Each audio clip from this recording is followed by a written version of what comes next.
I am here for the first time in a really long time with a free motion quilting tutorial. This is probably an intermediate tutorial, but it's not difficult. It is tedious, so I definitely would not be putting this on a whole quilt. I'm working on a pillow in the demo, so that was simple enough.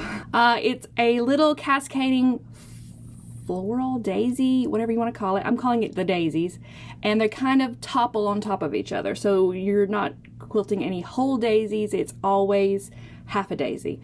So let's just dive right in. So here is the close-up. It would be better if I was showing this to you on a solid fabric, but I'm doing it here, so here we are. That's what they look like.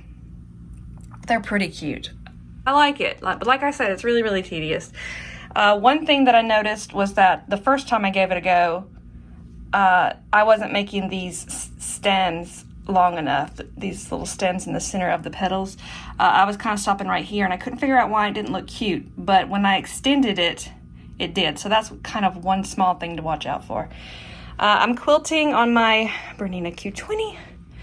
I'm using Polylight in my top thread, micro quilter in my bottom thread. There'll be links to all of this, you know, in the captions below. All right, so it starts with a circle.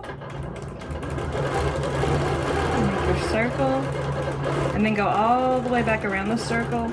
I find it helpful to always have the petals going off in the same direction. I tried to flip-flop it, and I was having a lot of trouble doing that. So go off on the petal,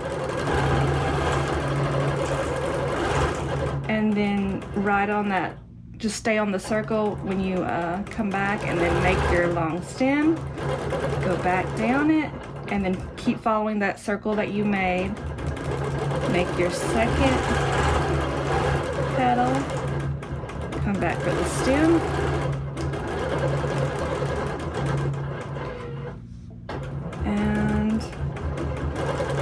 and then I just kind of fill the space with them. So whatever the space is, I try to fill the whole space. So stem, all right, and then to get out of it, I come back down wherever I want to be at. I want to come down one of the stitch lines from the petal, but I think I'm gonna come over here because I've got this little bit of a gap. So I'm gonna keep following that circle until I get, I'm coming to this stitch line right here. So I just come back down it. This is a slower design. Go into my circle, and then do the same thing. And because I'm on the edge, I'm just gonna make this one kind of run off like that. All right, second petal.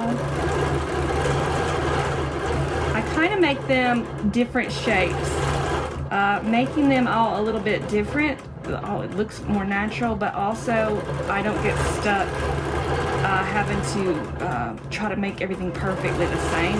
I find it easier to be more natural about things than making everything exactly so, because I can never get everything exactly the same. So come back down, and this time we're going to put our circle right here. All right, and then I'm going to go off in my first petal. Like that. Stem.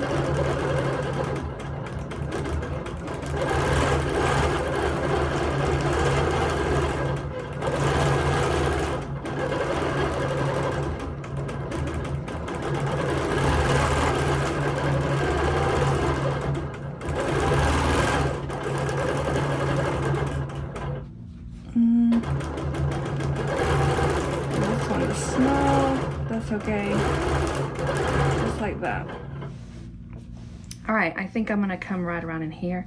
So I'm gonna come back to this petal, go right on top of that previous stem, and then I'm gonna start my circle. Hopefully the camera won't bounce too much, but I have it actually on my sewing table for this part of the demo. I wanted to try to give you a little bit of a close-up.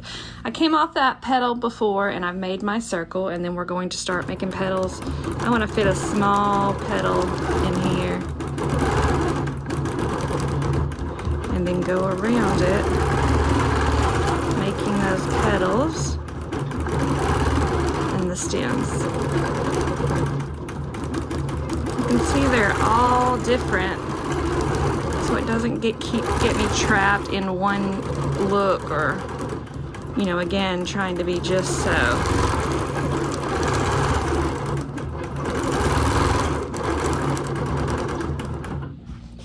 All right, one more.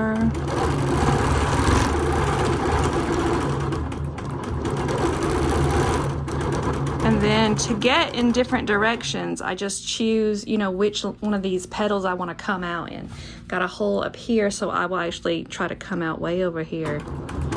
But that's what I've been using to, you know, get around. But like I said, this is a really slower design. I can't see me doing it on a whole, you know, quilt. Maybe a baby quilt. I feel like it's really tedious, but it's so cute.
So that was it. Super cute, very tedious, like I said, but it's kind of fun to sit there, especially on those small projects. I could see me using it as a filler in smaller parts of the quilt, or maybe combining it with different designs so I don't end up having to do just a whole bunch of those little daisies. But if you found that a little bit advanced and you're looking for a more beginner-friendly tutorial, I've got a couple of demos on my website for free. I'll link to them below. If you want a little bit more help than those offer, I have the Finish It class, which covers free motion quilting in big detail, and I will link to that as well. That's all. Thanks for watching.